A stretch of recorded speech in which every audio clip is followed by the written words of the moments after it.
할렐루야. 5월 26일 금요일 새벽 기도를 시작하겠습니다. 사도신경으로 우리의 신앙을 고백하시겠습니다. 나는 전능하신 아버지 하나님 천지의 창조주를 믿습니다. 나는 그의 유일하신 아들 우리 주 예수 그리스도를 믿습니다. 그는 성령으로 잉태되어 동정녀 마리아에게서 나시고 본디오 빌라도에게 고난을 받아 십자가에 못 박혀 죽으시고 장사된 지 사흘 만에 죽은 자 가운데서 다시 살아나셨으며 하늘에 오르시어 전능하신 아버지 하나님 우편에 앉아 계시다가 거기로부터 살아있는 자와 죽은 자를 심판하러 오십니다. 나는 성령을 믿으며 거룩한 공교회와 성도의 교제와 죄를 용서받는 것과 몸의 부활과 영생을 믿습니다. 아멘. 찬송가 20장입니다. 찬송가 20장 찬양하시겠습니다.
구약성경 사무엘하 22장 17절부터 마지막 절까지 보도록 하겠습니다. 구약성경 사무엘하 22장 17절부터 마지막 절입니다. 그가 위에서 손을 내미사 나를 붙드시며 많은 물에서 나를 건져내셨도다. 나를 강한 원수와 미워하는 자에게서 건지셨으며 그들은 나보다 강했기 때문이로다. 그들이 나의 재앙의 날에 내게 이르렀으나 여호와께서 나의 의지가 되셨도다. 나를 또 넓은 곳으로 인도하시고 나를 기뻐하심으로 구원하셨도다. 여호와께서 내 공의를 따라 상 주시며 내 손의 깨끗함을 따라 갚으셨으니 내가 여호와의 도를 지키고 악을 행함으로 내가 내 하나님을 떠나지 아니하였으며 그가 모든 법도를 내 앞에 두고 그의 규례를 버리지 아니하였음이로다. 내가 또 그의 앞에 완전하여 스스로 지켜 죄악을 피하리라니. 그러므로 여호와께서 내 의대로 그의 눈앞에서 내 깨끗한 대로 내게 갚으셨도다. 자비한 자에게는 주의 자비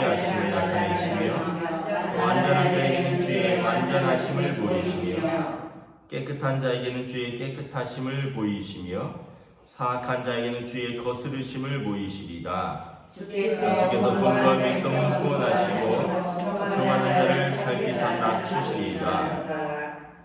여호와여, 주는 나의 등불이시니 여호와께서 나의 어둠을 밝히시리이다. 내가 주를 예배하고 적진으로 달리며 내 하나님을 의지하고 성벽을 뛰어나온나이다. 하나님의 도는 완전하고 여호와의 말씀은 진실하니 그는 자기에게 피하는 모든 자에게 방패시로다. 여호와의 누가 하나님이며 우리 하나님의 누가 반석이냐.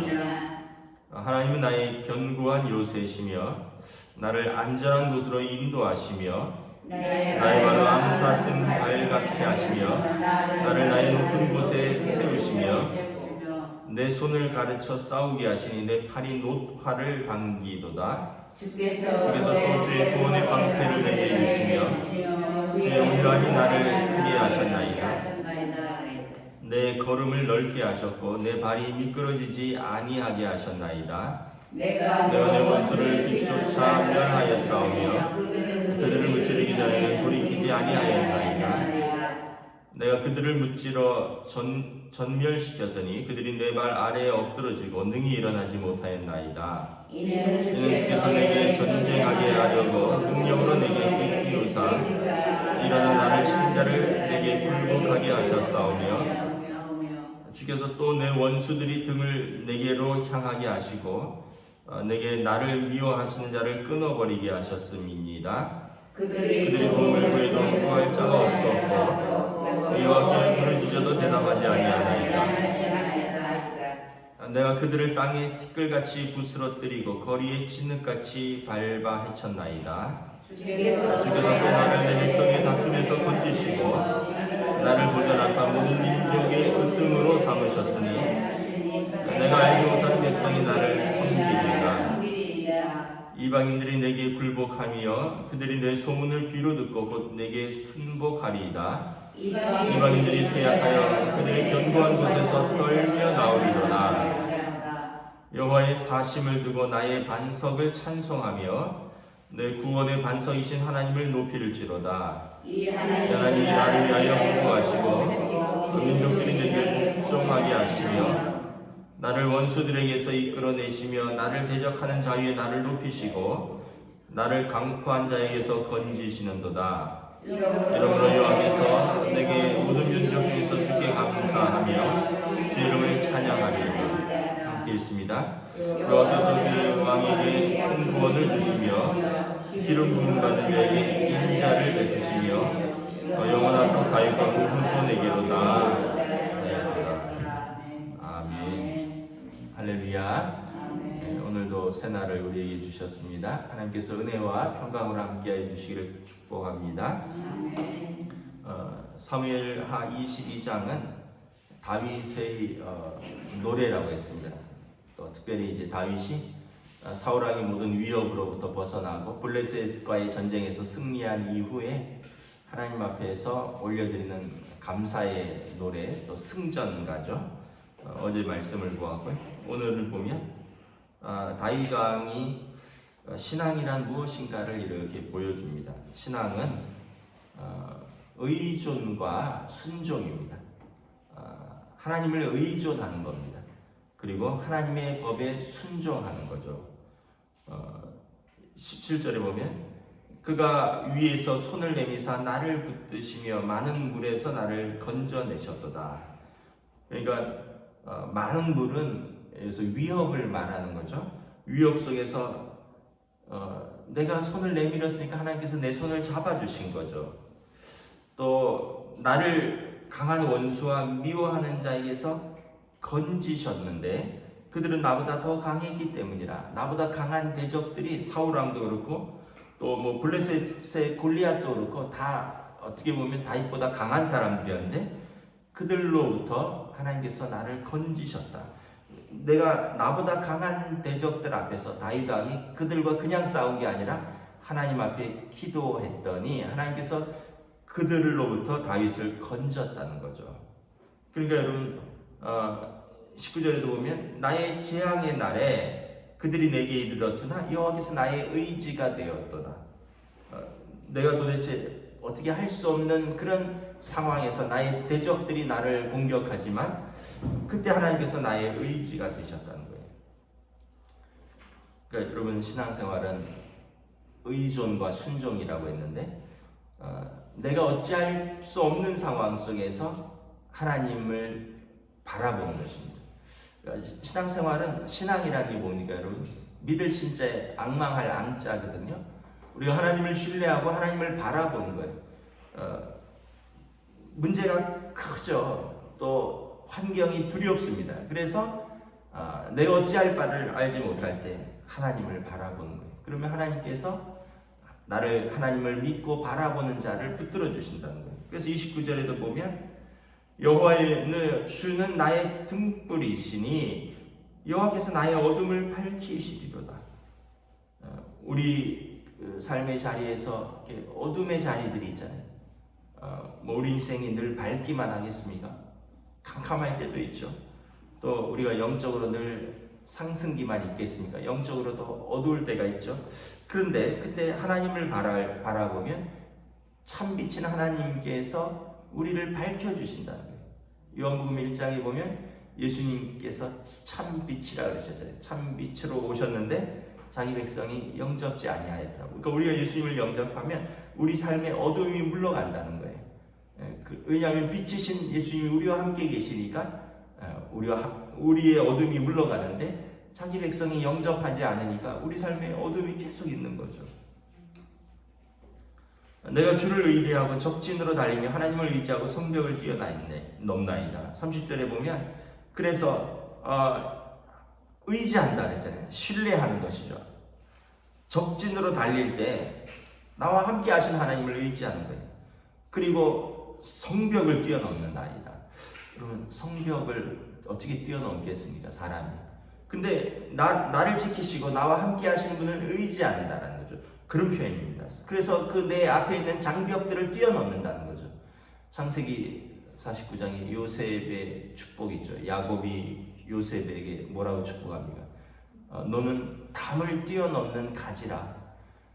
여러분, 그 담쟁이 넝쿨이나 호박 넝쿨 같은 것들 무성하게 자라면 담을 뛰어넘잖아요. 그런 것처럼 요셉의 삶은 어떻게 보면 계속 담에 막힌 삶 같았어요. 형제들의 담이 있었죠, 처음에는. 또 와서는 보디발의 집에 종으로서 또 그의 아내의 어떤 위협과 유혹, 이런 보디발의 집에서의 담도 있었죠. 결국 감옥이라는 담에 또 갇히죠. 근데 그런 담들을 그가 하나님을 의지하니까 요셉은 무성한 가지라 그 담을 뛰어넘는도다. 다윗도 마찬가지라는 거예요. 다윗도 하나님을 의지했더니 그를 둘러싼 많은 벽들을 뛰어넘는다라는 거죠. 그래서 우리 삶에 왜 어둠이 있느냐, 우리 삶에 왜 담이 있느냐, 높은 담이 있느냐, 다 있습니다. 다 있어요.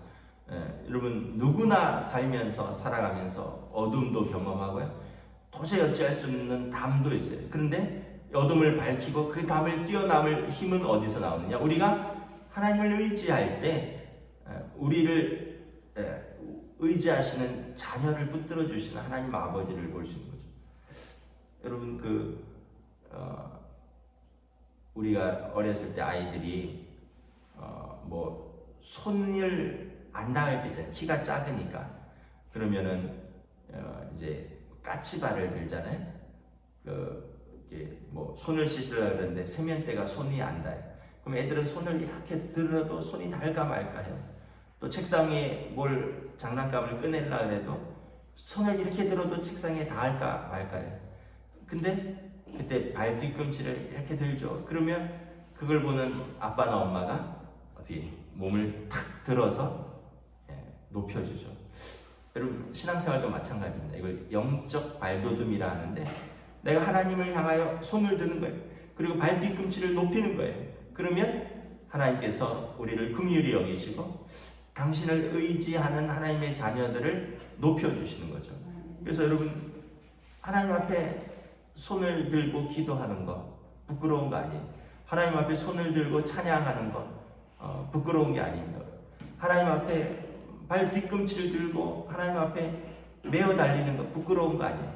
사람에게는 부끄러울 수도 있죠. 사람에게는 내가 뭐 이 나이에 막 사람에게 손을 내밀고 사람한테 막 발 뒤꿈치 들고 사람한테 동동거리는 거는 좀 민망할 수도 있죠. 그런데 하나님한테는 전혀 그렇지 않다. 왜냐하면 하나님은 우리 아버지 되신다는 거예요. 자녀가 손을 들고 자녀가 발 뒤꿈치를 들고 자기 힘으로 안 돼서 동동거리는데 어찌하여 도와주지 않을 부모가 어디 있느냐라는 것이죠.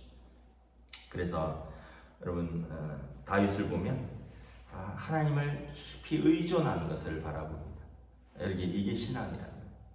그러면 의존만 있느냐? 의존과 순종은 같이 가는 거예요. 그래서 여기 보시면 22절에 내가 여호와의 도를 지키고 악을 행함으로 하나님을 떠나지 아니하였는가. 하나님의 도를 지켰다는 거예요. 하나님의 법을 떠나지 아니하였다는 거예요. 그의 모든 법도를 내 앞에 두고 그의 규례를 버리지 아니하였다는 거죠. 그래서 내가 그의 앞에서 완전하여 죄악을 피하고자 애썼다는 거예요. 그리고 31절에 보면 하나님의 도는 완전하고 여호와의 말씀은 진실하여서 그는 자기에게 피하는 모든 자에게 방패가 되신다는 거죠. 그러니까 의존만 하는데 순종이 없어요. 그러면 여러분 이거는 성숙한 신앙도 아니고 또 하나님을 기망하는 것입니다. 여러분 의존한다는 얘기는 하나님을 신뢰한다는 거잖아요. 그럼 그 신뢰하는 자에게 순종해야죠.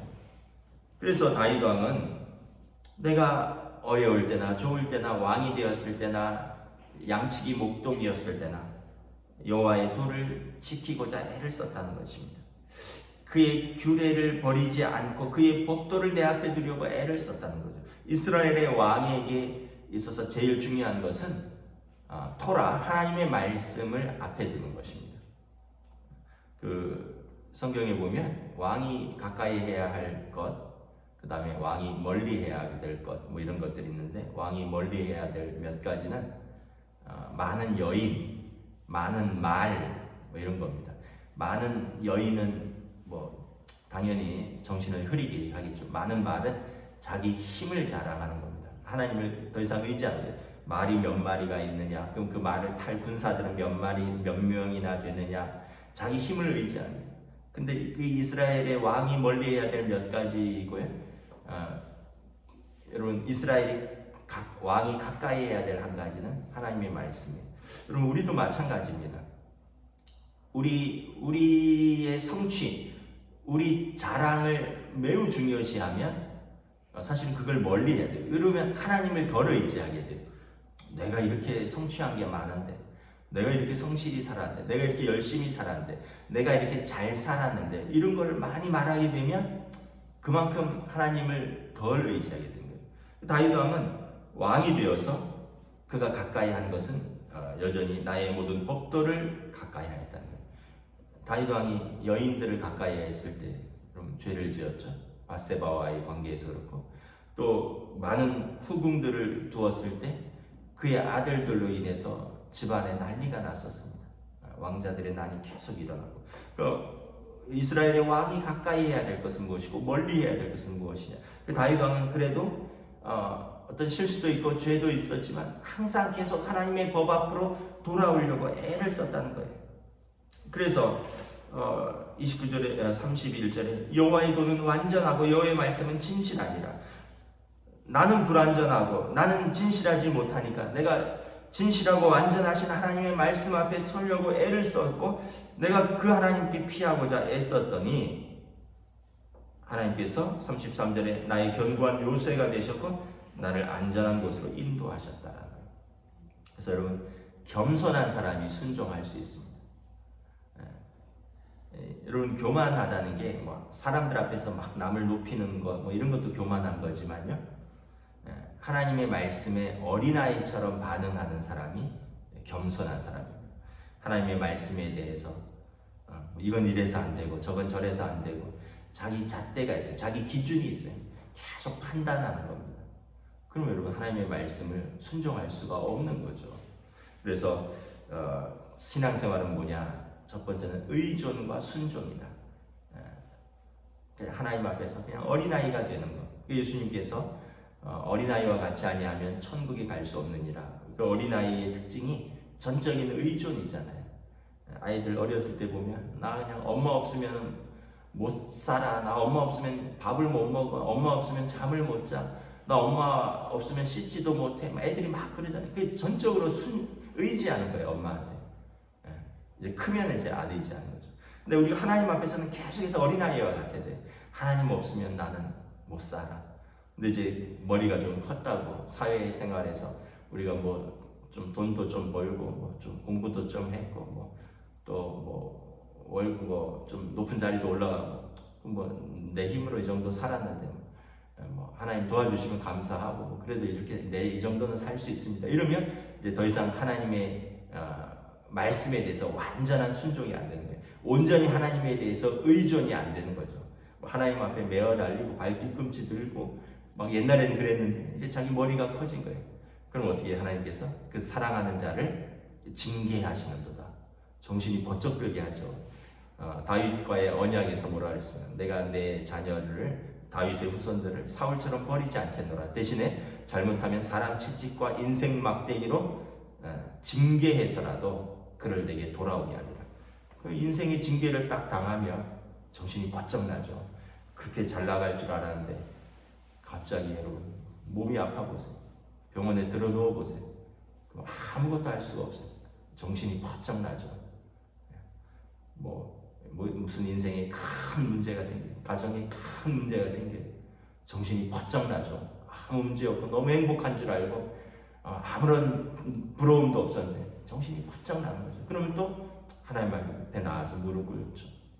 그래서 어떤 면에서 보면 그래서 고난이 유익이라 이런 말은 고난이 없으면 사람은 교만해서 계속 자기 갈 길로 가는 거죠. 다윗 왕은 그래서 신앙생활이 무엇인가를 보여준 거예요. 하나님 앞에 끊임없이 의존하고 그리고 하나님의 법에 순종하려고 애를 썼다는 거죠. 두 번째 하나님 신앙생활은 뭐냐면 하나님의 성품을 닮아가는 것입니다. 하나님의 성품을 25절에 보면 여호와께서 내 의대로 내게 깨끗한 대로 내게 갚으셨노라. 자비한 자에게는 주의 자비하심을 나타내시며 완전한 자에게는 주의 완전하심을 보이시며 깨끗한 자에게는 주의 깨끗한 자임을 보이시며 사악한 자에게는 주의 거스르심을 보이시며 주께서 곤고한 백성은 구원하시고 교만한 자를 살피사 낮추시리다. 여러분 하나님 앞에 섰는데 우리의 삶의 모습에서 하나님께서 하나님의 성품을 보여주신다는 거예요. 그래서 우리가 하나님의 의대로 살고자 애쓰면 하나님께서 내게 깨끗한 것으로 갚아주실 것입니다. 우리가 이웃에게 자비함을 보이시면 하나님께서도 나에게 자비함을 보여주실 것입니다. 우리가 하나님의 법에 순종하려고 애쓰면 하나님께서 주의 완전하심을 보이실 것입니다. 우리가 깨끗한 양심으로 하나님 앞에 서려고 애를 쓰면 주께서도 우리에게 깨끗하심을 보일 것입니다. 근데 우리가 사악한 모습으로 살면 하나님께서 그 공의로 하나님이 거스르는 자에게 어떻게 하심을 보여준다는 거죠. 그래서 곤고한 백성은 쉽게 얘기하면 곤고하다는 것은 마음이 가난하다는 거예요. 여러분 마음이 가난한 자는 복이 있나니 천국이 그의 것이다. 여러분 사실 곤고하다는 건요. 마음이 가난하다는 것은 마음만 가난한 건 아니에요. 삶에서도 가난할 거예요. 삶에서 가난해야지 마음이 가난해집니다. 삶에서 부유하면 마음 가난해지기가 쉽지 않습니다. 그렇기 때문에 여러분 하나님 앞에서 곤고한 사람은 복이 있다는 거예요. 왜냐하면 하나님께서 그를 구원하십니다. 그런데 하나님 앞에서 높이는 사람은 하나님께서 그를 낮추신다는 거예요. 왜냐하면 하나님이 높으신데 하나님처럼 높아지려고 하니까 하나님께서 그를 강제로 낮추신다는 거죠. 그래서 신앙생활은 하나님의 성품을 닮아가는 거예요. 우리가 하나님의 의대로 살겠습니다. 그럼 하나님께서 우리에게 하나님의 의를 보여주십니다. 우리가 깨끗하려고 애를 쓰면 하나님께서 당신의 깨끗함을 보여주시고 우리가 이웃에게 자비를 베풀면 주의 자비가 내려오고 우리가 이웃에게 함부로 하면 주께서 그 교만한 자를 낮추시고 우리가 하나님의 법을 어기고 사악하면 주께서 당신을 거스르는 자에게 하나님의 공의를 보이신다는 거죠. 그래서 여러분 신앙생활은 그냥 말로만 뭐 믿습니다, 뭐 말로만 내가 성경만 뭐 많이 알고 뭐 읽고 이게 아니라 그것에서 응답이죠. 그로 인한 응답입니다. 여러분 열심히 기도했으면 삶에서도 겸손한 거예요. 여러분 열심히 말씀 읽었으면 삶에서도 마음이 가난해지는 거예요. 근데 열심히 기도하고 열심히 말씀을 읽는데 삶에서는 여전히 교만해요. 그러면은 그 말씀이 뿌리를 내리지 못했다는 거예요. 여전히 내 기준으로 산다는 거죠. 하나님의 성품대로 반응하는 거예요. 여러분 하나님의 성품은 이 사람이 하나님의 성품을 가지고 있는지를 어떻게 알 수 있느냐? 사람에게 하는 것을 보면 알 수 있습니다. 하나님께서 우리에게 당신의 성품을 보여주셨듯이 우리가 다른 사람에게 보여주는 나의 성품이 하나님의 성품을 반영하는 것입니다. 그래서 여러분 다른 사람 앞에서 교만한 사람은요 하나님 앞에서도 겸손한 사람이 아닙니다. 다른 사람 앞에서 무자비한 사람은요 하나님 앞에서도 그가 하나님의 자비로운 성품을 가진 것이 아니에요. 여러분 다른 사람한테 아주 인정머리 없는 것은요 하나님의 자비함과 하나님의 사랑을 그가 완전히 모르는 거예요. 여러분 하여튼 우리 삶에 일어나는 우리 삶의 모든 중요한 것은 우리의 삶의 성품과 우리의 삶에서의 모습들이 우리가 받은 은혜를 이렇게 보여주는 여러분 한 방법입니다. 그래서 여러분 사람과의 관계가 매우 중요합니다. 왜냐하면 하나님과의 관계를 보여주는 한 방편이라는 거예요. 우리가 그런 착각을 하면 안 되는데 난 하나님하고 소통이 잘 돼요. 하나님하고 수직적인 관계가 좋아요. 왜냐하면 난 말씀도 듣고요. 말씀도 사모하고요. 기도도 하고요. 하나님 앞에 완전하고 애를 써요. 그런데 나는 저 사람들하고는 같이 신앙생활을 못하겠어요. 저 사람들은요. 말씀도 제대로 안 읽는 것 같고요. 제대로 기도하지도 않는 것 같고요. 제대로 순종하지도 않는 것 같아요. 난 저 사람들하고는 같이 신앙생활을 할 수 없어요. 누가 그랬죠? 바리새인들이 그랬죠. 바리새인들이 그랬어요. 나는 저 세리와 같이 아니함을 감사나이다. 나는 뭐 박하와 근채와 소양의 11조를 드리고 일주일에 2번씩 금식하며 그리고 나는 저 사람들과 함께 그런 부류의 사람이 아니함을 감사나이다. 예수님께서 너는 왜 외식하는 사람이구나.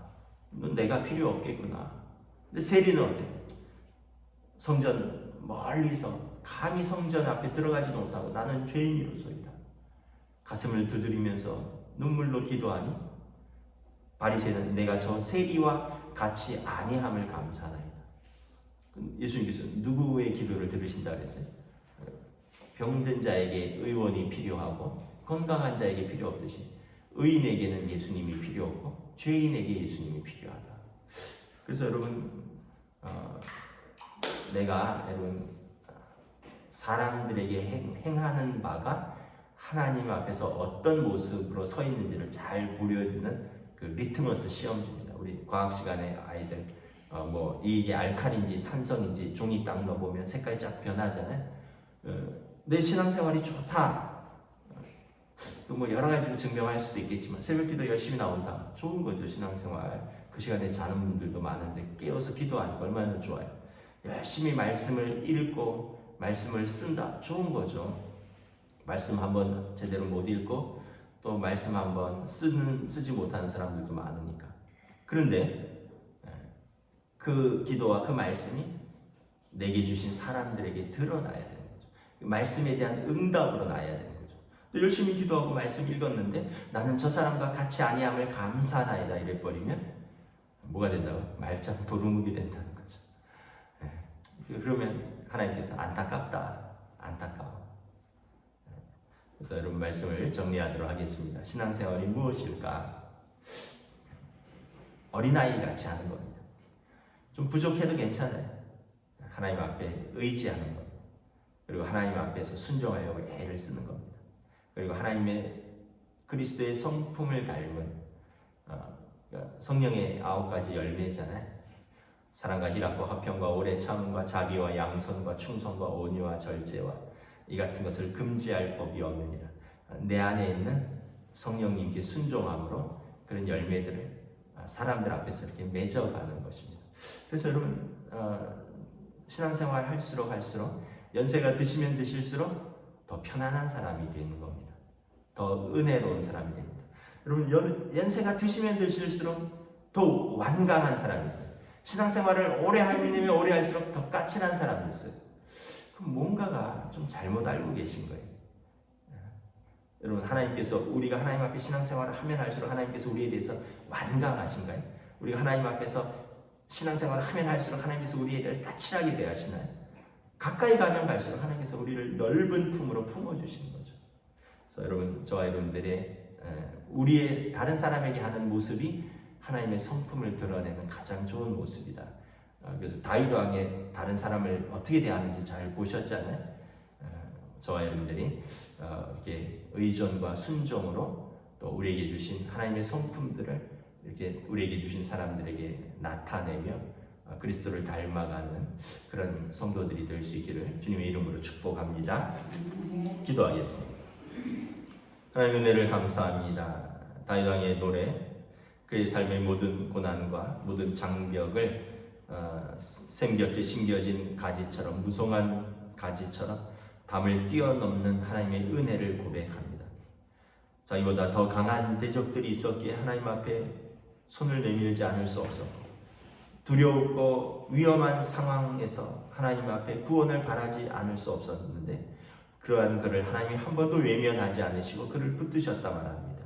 그래서 그가 하나님의 법을 즐거워하였고 그 앞에 서 있으려고 애를 썼고, 그리고 그에게 주신 사람들에게 하나님의 성품으로 그가 반응하였더니 하나님께서 내게 그대로 갚아주셨다라고 말합니다. 내가 의롭게 하고자 할 때 하나님이 내게 의를 베푸셨고, 내가 자비롭고자 할 때 하나님께서 내게 자비를 베푸셨고, 내게 깨끗하고자 할 때 하나님께서 내게 깨끗함으로 함께 하셨고, 그리고 하나님을 거스르는 자를 하나님께서 그들에게 공의로 심판하셨고, 하나님께서 곤고한 자기를 높이셨지만 교만한 대적들은 살펴보시고 낮춰주시는 그 하나님의 공의와 사랑의 하나님 앞에서 그 하나님을 경험하고 그 하나님을 신뢰하며 그리고 그 하나님의 성품을 보여주며 살아가는 다윗 왕을 바라보면서 오늘도 우리도 그러한 믿음, 그러한 성숙함, 그러한 또 은혜를 우리에게 허락하여 주시옵소서.